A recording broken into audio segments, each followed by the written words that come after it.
Hay lugares en este planeta que el cerebro rechaza como reales incluso cuando los ojos los confirman. Pueblos que cuelgan del vacío como si la gravedad los hubiera olvidado. Aldeas incrustadas en la roca con tanta naturalidad que parecen haber crecido junto con la montaña. Islas donde el color de las fachadas obedece a leyes más antiguas que cualquier gobierno. Y ciudades que llevan siglos muriendo sin terminar nunca de morir. En Italia existe una geografía invisible que no aparece en las guías turísticas. No son ruinas arqueológicas sin vida. Tampoco decorados construidos para postales. Son lugares habitados donde cada piedra guarda memoria y cada calle empedrada ha soportado el peso de generaciones que decidieron quedarse cuando lo más sensato habría sido marcharse. Estos pueblos no necesitan filtros para parecer imposibles. Lo son. Y hay una pregunta que atraviesa todos ellos como un hilo invisible. Una pregunta sobre por qué el ser humano elige construir su hogar en los lugares menos lógicos de la Tierra. Esa respuesta espera al final del viaje. Ahora empieza el recorrido. La costa adriática de Puglia alberga un pueblo que resolvió el problema del espacio de la forma más radical que existe. Polignano a Mare fue construido directamente sobre un acantilado de piedra caliza blanca que cae en vertical sobre el mar. No al lado del acantilado. Sobre él. Cuando llegas a pie hasta el centro histórico, los callejones de piedra te guían entre arcos medievales y fachadas encaladas hasta que de repente el suelo termina. No hay veranda. No hay advertencia. Solo el vacío y 40 metros más abajo el Adriático rompiendo contra la roca.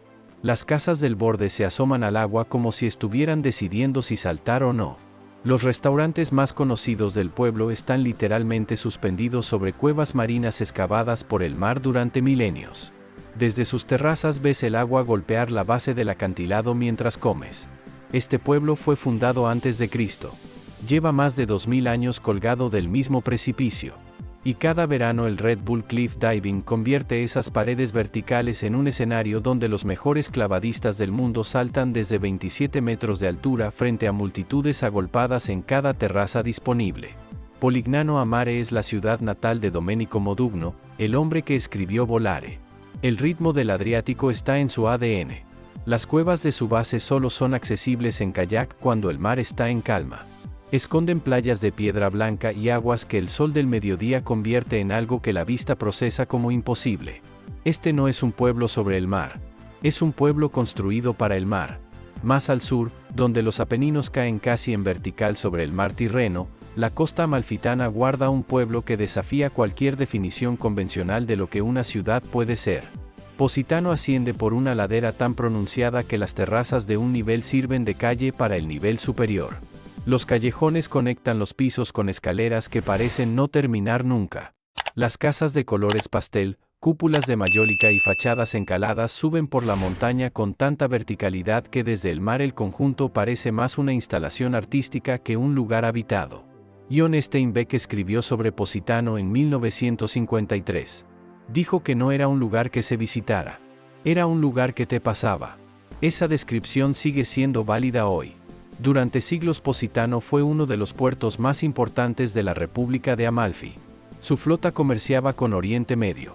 Su riqueza se tradujo en la arquitectura que define su silueta.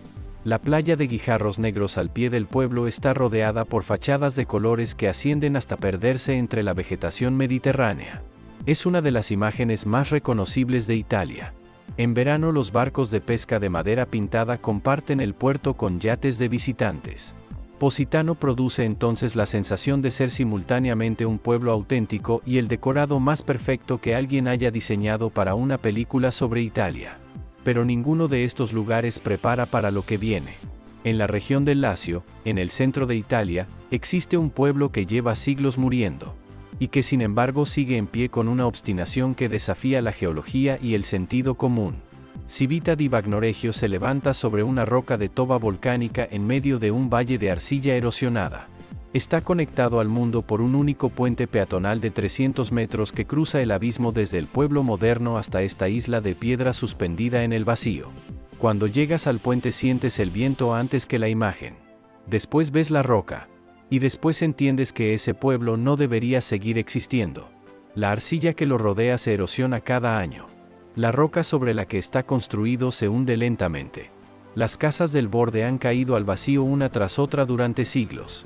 Y sin embargo la gente sigue viviendo allí. Civita di Bagnoregio fue fundada hace más de 2500 años por los etruscos. Fue próspera durante la Edad Media. Pero en el siglo XVII un terremoto aceleró la erosión y el pueblo comenzó a morir. La mayoría de los habitantes se marcharon al pueblo nuevo al otro lado del valle. Los que se quedaron lo hicieron porque algo más fuerte que la lógica los retenía. Hoy Civita tiene menos de 10 habitantes permanentes. Pero sigue viva. Sus calles empedradas siguen recibiendo pasos. Sus fachadas de piedra siguen mirando el valle. Y el puente sigue cruzando el vacío como un cordón umbilical que se niega a romperse. La ciencia explica por qué Civita se hunde, pero no explica por qué alguien elige quedarse sabiendo que la roca cede cada año. Ese misterio permanece abierto. Los habitantes de Civita la llaman la ciudad que muere. No es una metáfora. No es una leyenda. Es un diagnóstico geológico preciso. La roca sobre la que se asienta el pueblo se erosiona de forma continua, desprendiendo toneladas de material cada año. La plataforma se reduce, el abismo crece, y la distancia entre la última casa y el vacío es cada vez más corta. Hoy apenas una docena de personas viven allí de forma permanente. Pero el pueblo no ha muerto. Sigue latiendo. En verano los visitantes cruzan el puente y caminan por calles medievales que llevan 2500 años en el mismo lugar. Las casas siguen en pie, las fachadas siguen mirando el valle, y las gárgolas de las iglesias siguen observando el abismo desde sus posiciones de piedra. El etrusco que talló la toba de los cimientos nunca pudo imaginar que su trabajo seguiría sosteniendo un pueblo habitado 2 milenios después. Pero allí está. Cada piedra que colocó sigue bajo las casas. Cada muro sigue aguantando el peso del tiempo y de la gente que se niega a irse. Las gárgolas medievales llevan siglos mirando el mismo abismo que los etruscos miraban antes que ellos. La roca ha cedido. El pueblo se ha hundido. Pero la mirada permanece. Desde el valle, cuando la niebla matinal asciende desde las gargantas, Civita emerge como una aparición. La imagen de ese pueblo rodeado por el vacío, conectado al mundo por ese hilo frágil de piedra, produce una sensación extraña. Es belleza. Pero también es algo que se parece a la tristeza. Como si vieras algo que sabes que no puede durar, pero que aún no se ha ido. Civita es el pueblo más frágil de Italia. El más pequeño. Y el más difícil de olvidar una vez que cruzas ese puente por primera vez. Y si este lugar te dejó sin palabras, en secretos del mundo desconocido te esperan los rincones más extremos de la tierra, esos que desafían la razón y que nadie debería perderse. Suscríbete y prepárate para el próximo viaje. En el corazón de los Dolomitas, en la región del Véneto, existe un pueblo que tuvo la suerte geográfica de nacer en el lugar más espectacular de los Alpes italianos. Cortina de Ampezzo está rodeada por un anfiteatro de cumbres de roca caliza que cambian de color con la luz. Del blanco al rosa. Del naranja al rojo. Del violeta al gris. Todo en el transcurso de un solo atardecer. El fenómeno se llama enrosadira. Y convierte las montañas en algo que parece iluminado desde adentro. Cuando llegas, tus ojos tardan en procesar lo que ven. Las cumbres no deberían tener ese color. Las paredes de roca no deberían brillar. Pero lo hacen. Y durante unos minutos cada día, los Dolomitas dejan de parecer montañas y empiezan a parecer catedrales. Los Dolomitas fueron declarados Patrimonio Natural de la UNESCO. Su origen geológico es tan extraño como su apariencia. Hace 250 millones de años, estas cumbres eran arrecifes de coral en el fondo del océano Tetis, durante el Triásico. Después llegó la colisión de placas tectónicas. El coral se convirtió en piedra.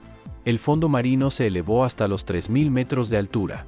Y la erosión talló las torres de roca más fotogénicas del planeta. Durante la Primera Guerra Mundial, las trincheras de la Guerra Blanca se excavaron a más de 3000 metros de altura en estos mismos acantilados. Soldados italianos y austrohúngaros lucharon a temperaturas de 40 grados bajo cero, en parapetos tallados en el hielo. Los túneles de ese conflicto siguen allí. Pueden visitarse hoy. Y todavía hay balas incrustadas en la roca. Las pistas de esquí de Cortina descienden entre paredes verticales con vistas que ninguna otra estación alpina del mundo puede ofrecer. En verano, los senderos que recorren las mesetas entre las cumbres permiten caminar durante horas a más de 2000 metros de altura, rodeado de un silencio que solo interrumpe el viento. Cortina es el lugar donde Italia decidió colocar su paraíso alpino, y donde la naturaleza estuvo a la altura. En el extremo sur de la Cinque Terre, donde la Liguria termina de forma abrupta sobre el Mediterráneo, existe un pueblo que parece haber sido construido por alguien que tenía poco espacio y muchas ideas. Riomaggiore se aprieta en una garganta estrecha entre dos acantilados de esquisto. Las casas tienen hasta 7 pisos y están pintadas en amarillo, naranja, rojo y rosa. Se elevan unas sobre otras en una densidad tan extrema que desde el mar el conjunto parece una sola estructura multicolor pegada a la roca. Cuando llegas desde el sendero costero, la primera imagen te detiene. No es una ciudad. Es una acumulación vertical imposible que desafía la gravedad y el sentido común. El pueblo no tiene playa convencional.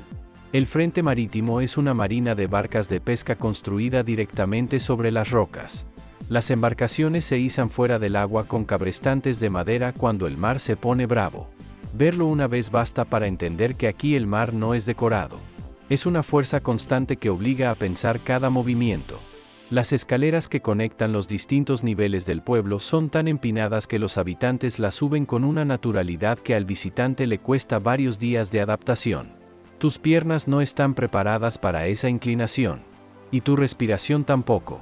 Al atardecer, cuando la luz del sol entra en ángulo desde el oeste y golpea las fachadas de colores, el reflejo sobre el agua del puerto produce una imagen que los pintores del siglo XIX intentaron capturar en lienzo sin lograrlo del todo. El sendero costero que desde aquí conectaba con Manarola, conocido como la Vía del Amore, fue durante décadas el paseo romántico más famoso de Italia. Hasta que un desprendimiento lo cerró en 2012. Ahora la roca lo ha reclamado. Y el amor tuvo que encontrar otro camino. Riomaggiore es el pueblo que más veces ha sido pintado de la Liguria.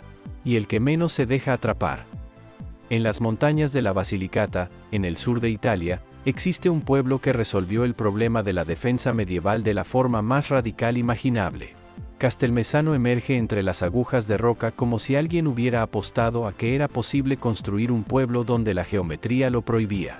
Tus ojos buscan el patrón, la línea donde termina la montaña y empieza la casa, pero no la encuentras, porque aquí no hay separación. La piedra es el muro, la grieta es la calle, el precipicio es el jardín.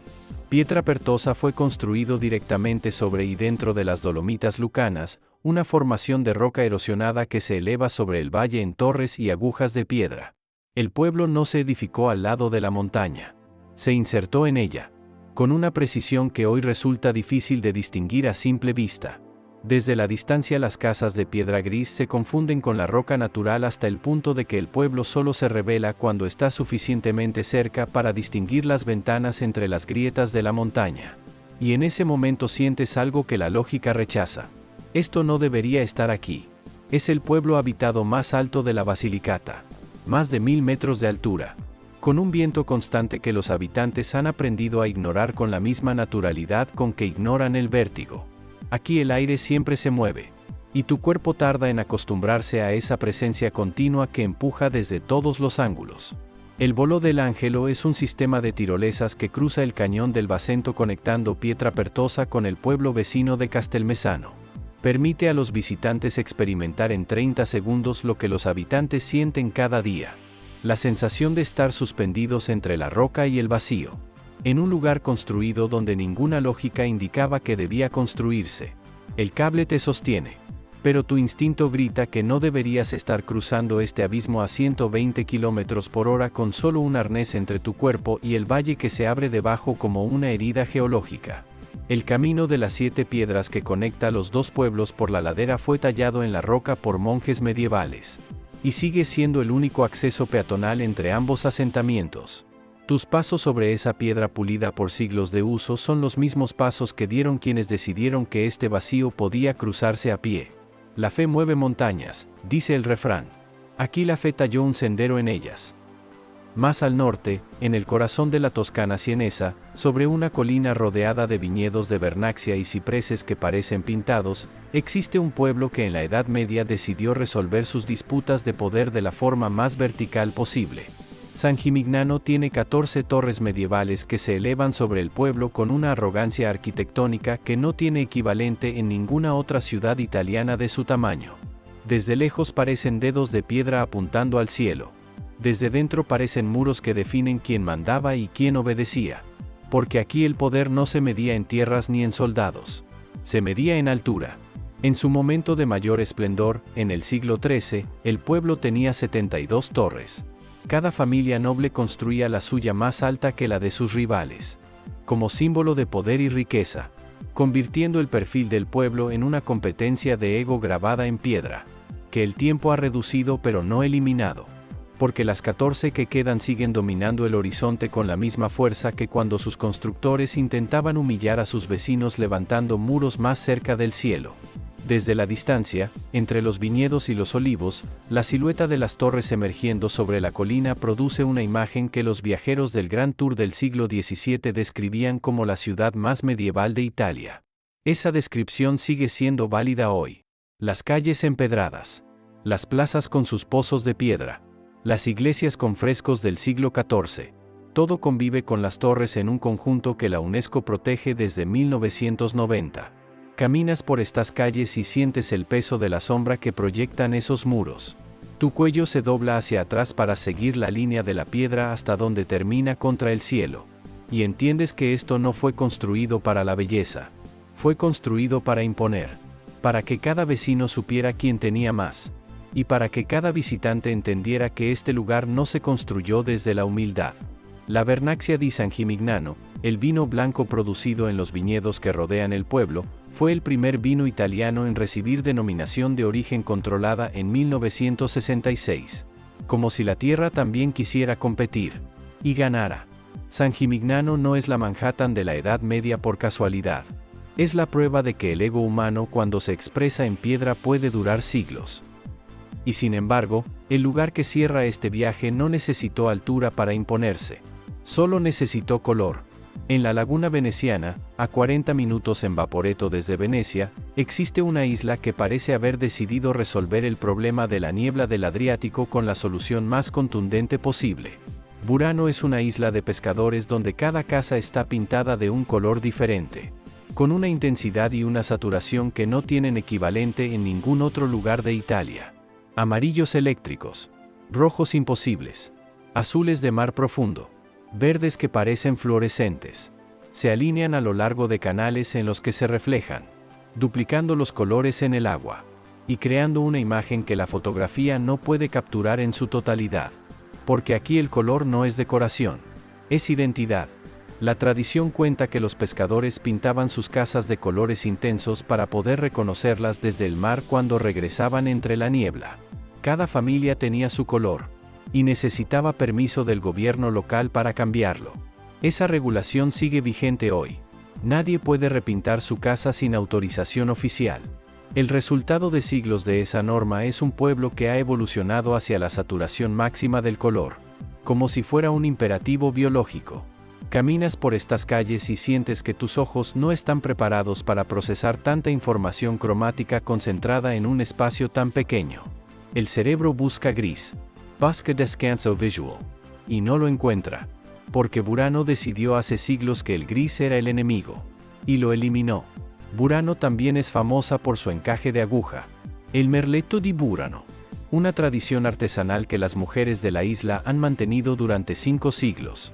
Y que hoy se considera una de las expresiones más refinadas del artesanado italiano. Aquí la paciencia se teje con hilo. Y el tiempo se mide en puntadas tan finas que el ojo humano apenas puede seguirlas. La niebla sigue llegando desde el Adriático.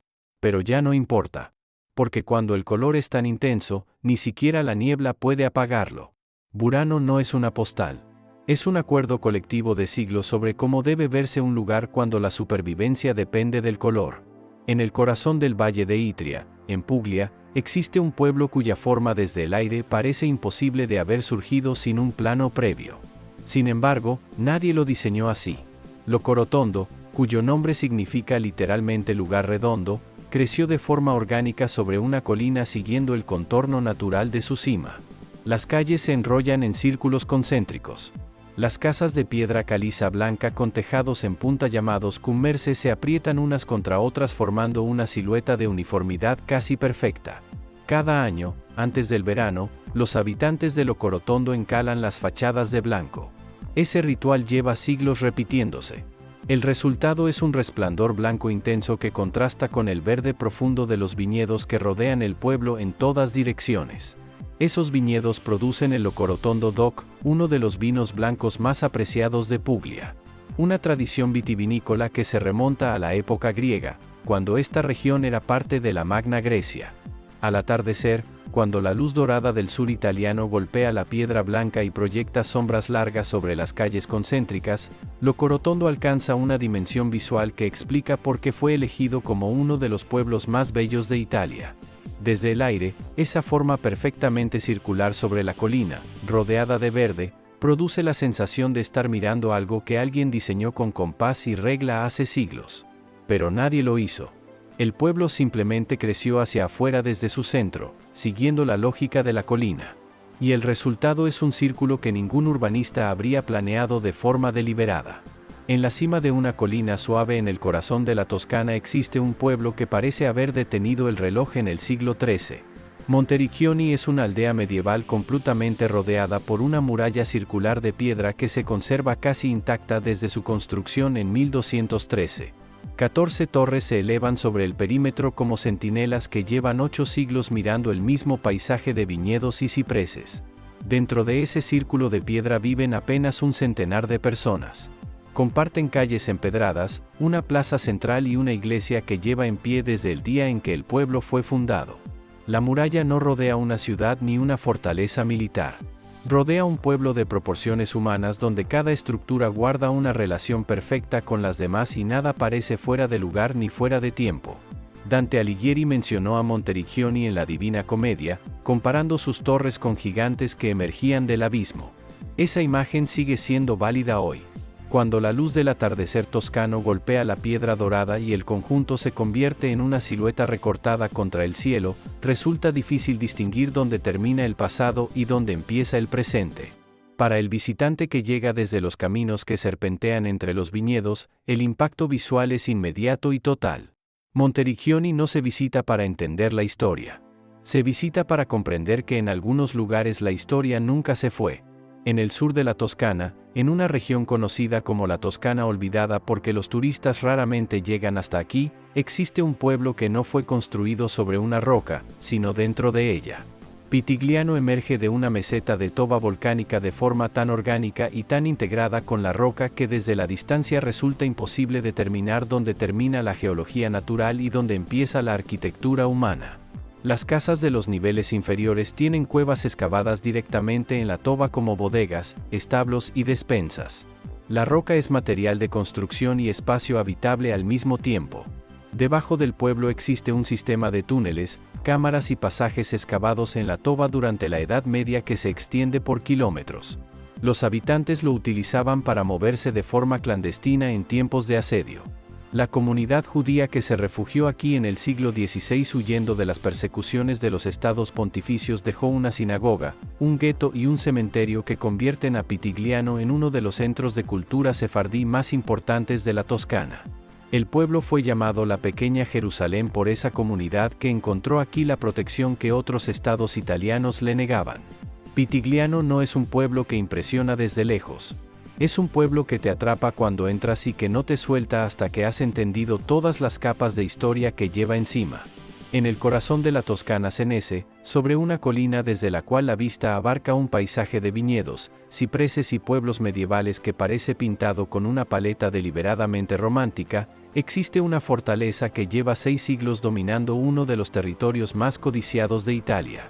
Montalcino fue fundado en la Edad Media y su fortaleza del siglo XIV, construida por los sieneses para defender el territorio contra las expansiones florentinas, sigue siendo el símbolo de un pueblo que ha sabido convertir su historia en su mayor recurso.